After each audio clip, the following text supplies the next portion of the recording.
Hello guys, you are watching Clarity, and this is the review of the Canon AE-1. The AE-1 is a film camera which came out in 1976.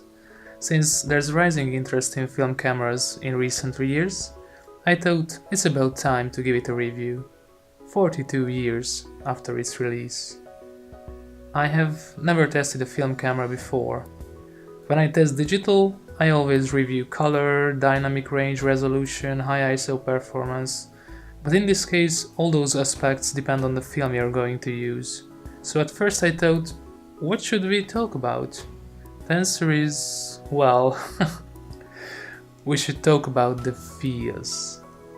What is it like to shoot with the AE-1? How does it fit in your hands? What sounds does it make? What is the whole experience like?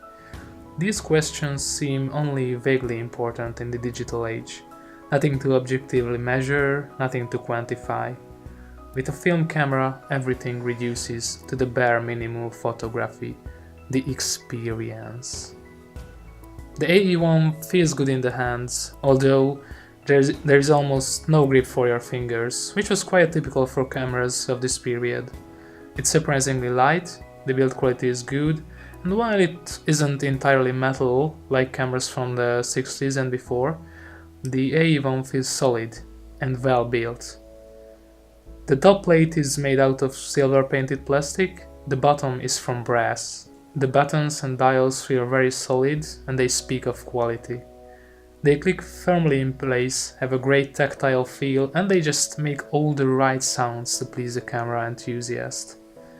The aperture clicks, the shutter dial, the shutter itself, they all sound so satisfying. Just listen.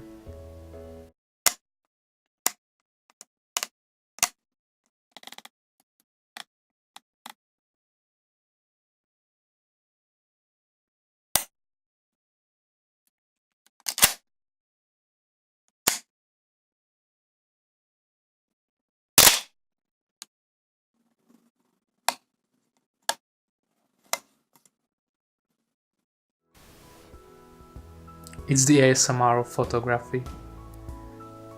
The AE-1 also has a self-timer. After 10 blinks from this cute red light, it will release its shutter.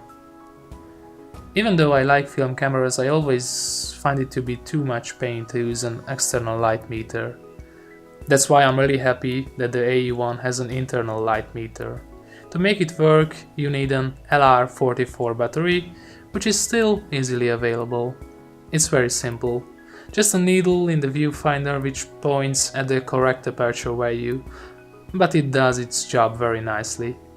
The AE-1 was revolutionary in its time because it was the first microprocessor-based SLR camera, or in simple terms, it had a shutter priority mode.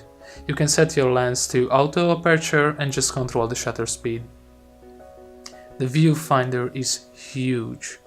I mean absolutely breathtakingly bright and huge, especially if you are coming from an APS-C DSLR. Looking through it is a joy in itself, and the split image focusing screen with microprisms work very nicely.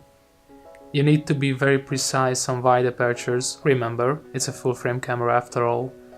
Of course, it is much slower to focus this way than in AF mode with a modern camera. But that is the point. With film you need to slow down, you need to make every shot count. You want to think about composition, light, colors and settings. You want to convey a mood, a story, and you also don't want to screw it up technically. You need to concentrate and put all your attention into taking a single photograph. With the right camera, you will be immersed in this experience. And the experience of shooting is not about color depth or dynamic range, it's about the feel of the camera, about the dials, about the viewfinder, about the sounds, the tactile feedback. That's what makes taking even a single photograph enjoyable and rewarding. The AE-1 excels in all these categories. It makes you feel like a photographer. It makes you feel like you are doing the most satisfying thing in the world when taking photographs. It puts you in a flow you don't want to come out of. So, is the AE-1 perfect in a modern sense of the word? No way! It has no grip, the maximum shutter speed is 1/1000, its light meter is imprecise, of course there's no image stabilization, no full auto mode, no weather sealing, no burst shooting, it doesn't have any electronic assistance, it needs a non-rechargeable battery and so on, but all of that is not important. What is important is the immersion, the way it makes you feel. In a film camera there is no such thing as perfection anyway. There are only frames with unique flows. With film, every memory has a different random character to it. A random flow, you or the camera or the film made. I think that's why we found this picture so appealing. When it comes to people, we like their little flows, their imperfections, their quirks, their individual thoughts, their unique habits. Sometimes we even fall in love with them. Maybe it's the same with pictures. Maybe we want not only the story of the picture to be unique, but also the very frame itself. It's the same with the AE-1. It's not perfect. It's much more lovable than that.